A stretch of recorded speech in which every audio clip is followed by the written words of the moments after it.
ಮಹಾಶಿವರಾತ್ರಿ ಹಬ್ಬದ ಶುಭಾಶಯಗಳು. Welcome to my vlog. ಬೆಳಗ್ಗೆ ಎದ್ದು ರೆಡಿಯಾಗಿ ನೋಡಿದ್ರೆ ನಾನು ನಮ್ಮ ಒಂದೇ ಕಲರ್ ಶರ್ಟ್ ಹಾಕಿದ್ವಿ. ಸೊ ಹಾಗೆ ಫೋಟೋ ತಗೊಂಡು ಮತ್ತೆ ದೇವಸ್ಥಾನಕ್ಕೆ ಹೋಗ್ಬೇಕು, ಮತ್ತೆ ಮನೆಗೆ ಹೋಗಿ ಇನ್ನೊಂದ್ಸಲಿ ರೆಡಿಯಾಗಿ ಅಲ್ಲಿಂದ ನಮ್ಮ ಕೋತಿ ಮರಿಗಳನ್ನ ಕರ್ಕೊಂಬರ್ಬೇಕಿತ್ತು. ಹಾಗೆ ಟ್ಯೂಷನ್ ಕಡೆ ಹೊಂಟೆ. ನಮ್ಮ ಕೋತಿ ಮರಿಗಳು ಫುಲ್ಲು ಜೋಶಾಗಿ ಬಂದ.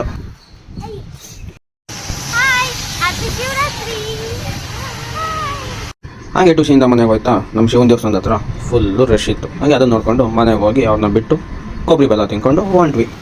ಯಾವ ದೇವಸ್ಥಾನ, ಯಾವ ಊರು, ಎಲ್ಲಿ ಎತ್ತ ಅಂತ ಏನು ಹೇಳಿಲ್ಲ. ಆಯ್ತು ಇರಲಿ ಅಂದ್ಬಿಟ್ಟು ಹಂಗೆ ಗಾಡಿಗೆ ಹೋಯ್ತಾ ನಮ್ಮ ಕೋತಿಗೆ ಒಂದು ಸ್ವಲ್ಪ ರೇಗಿಸ್ಕೊಂಡು ಬಂದ್ವಿ.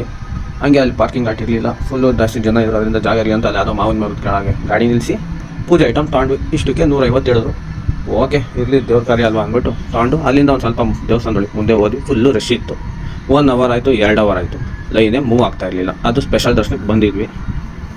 ಆ ಬಿಸಿಲಿಗೂ ಅದಕ್ಕೂ ನಮಗೆ ದೇವ್ರು ನೋಡಿಲ್ಲ ಅಂದ್ರೂ ನನಗೆ ದರ್ಶನ ಆಗೋಯ್ತು. ಹಾಗೆ ಸ್ವಲ್ಪ ಲೈನು ಮುಂದೆ ಹೋಗ್ತಾ ಇತ್ತು. ನೋಡಿರಿ ಎಷ್ಟು ಕ್ಯೂ ಇದೆ. ಆ ಗ್ಯಾಪಲ್ಲಿ ಅಮ್ಮ ಮಗಳು ದೊಡ್ಡ ಫೋಟೋ ಹಿಡಿದು ನಮ್ಮ ಕೋತಿಗೆ ಮತ್ತೆ ಅಲ್ಲೂ ಸ್ಟಾರ್ಟ್ ಮಾಡಿದೆ ಅಯ್ಯೋ ಅನ್ಸೋಕ್ಕೆ. ಆ ಲೈನ್ ಕಾಣಿಸ್ತಾ ಇದೆಯಲ್ಲ ಅದು ಫ್ರೀ ದರ್ಶನ ಅಂತೆ. ಪಾಪ ಆ ಲೈನ್ ಒಂದು ಸ್ವಲ್ಪನೂ ಮೂವ್ ಆಗ್ತಾ ಇರಲಿಲ್ಲ. ಕೊನೆಗೂ ನಮ್ಮ ಲೈನ್ ಮೂವ್ ಆಯಿತು, ದೇವ್ರ ದರ್ಶನವೂ ಆಗೋಯ್ತು. ಈ ದೇವಸ್ಥಾನ ಎಲ್ಲಿ ಅಂದರೆ ಕೋಳದ ಹತ್ರ ಒಳ್ಳೆ ನಂಜುಂಡೇಶ್ವರ ಸ್ವಾಮಿ ದೇವಸ್ಥಾನ.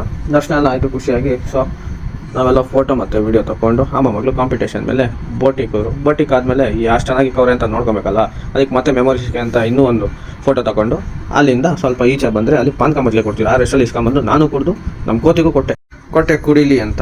ಆ ನಮ್ಮ ತಾಯಿ ಹಿಗ್ಗದೆ ಕಚ್ಕೊಂಡೇ ಕುಡಿಯೋದು, ಎತ್ಕೊಂಡು ಕುಡಿಯೋದ್ರೂ ಪಾಪ ಕಚ್ಕೊಂಡು ಕುಡೋದು ಅಂತ ಅಲ್ಲೂ ಒಂದು ಸ್ವಲ್ಪ ಅವಳಿಗೆ ಬೈದು ಅಯ್ಯೋ ಅನಿಸಿ ಕೊನೆಗೆ ಪ್ರಸಾದ ಕೊಡ್ತೀರಲ್ಲಿ ಅಲ್ಲಿಂದ ಇಸ್ಕೊಂಡು ಬಂದ್ವಿ. ಒಬ್ಬೊಬ್ರು 2 ಪ್ಲೇಟ್. ನೋಡಿದ್ರೆ ಆ ನಮ್ಮ ತಾಯಿ ಬಾಕ್ಸ್ ಎತ್ಕೊಂಬಂದೈತೆ ಮನೆಯಿಂದ. ಇರಲಿ ಅಂದ್ಬಿಟ್ಟು ಎಲ್ಲ ಹೆಂಗೈತೆ ಪ್ರಸಾದ ಅಂತೆಲ್ಲ ಕೇಳಿದೆ. ನಮ್ಮ ಮೇಡಮ್ ಅವರಂತೂ ಟೇಸ್ಟ್ ಕಂಡಿದ್ದು ಸಾಕಾದಾಗಿತ್ತು ಅಂದರೆ ಹೇಳೋದ್ರಲ್ಲಿ ಎಕ್ಸ್ಪರ್ಟು ನೋಡಿ. ಆದರೂ ಏನೋ ಒಂಥರ ಖುಷಿ, ದೇವ್ರ ಪ್ರಸಾದ ಅಲ್ವಾ, ಸಾಕಾದಾಗೇ ಇರುತ್ತೆ. ಅಲ್ಲಿಂದ ಮತ್ತೆ 1 ಅವರ್ ಶಾಪಿಂಗ್ ಮಾಡಿರೋದು ಸಾಕಾಗ್ದಲೆ ಆನ್ ದ ವೇ ಬತ್ತಾ ಮತ್ತೆ ಬರಲೋ ಬೇಡವಾ ಅಂತ ಅದನ್ನೂ ನೋಡಿಕೊಂಡು ವಾಪಸ್ ಬಂದರು. ಆಮೇಲೆ ರೀಸನ್ ಏನು ಹೇಳೋರು ನೀವೇ ಕೇಳಿ. ಧೂಳಾಗಿತ್ತು ಅಂತ ತೊಗೊಂಡಿಲ್ಲ. ಓಕೆ ಇರಲಿ ಅಂದ್ಬಿಟ್ಟು ಅಲ್ಲಿಂದ ಬಂದು ದಾವಸ್ಪೇಟೆ ಕಡೆಗೆ ರೈಲ್ವೆ ಗೇಟ್ ಹಾಕಿದ್ದು ಟ್ರೈನ್ ಹೋಗ್ತಿತ್ತು.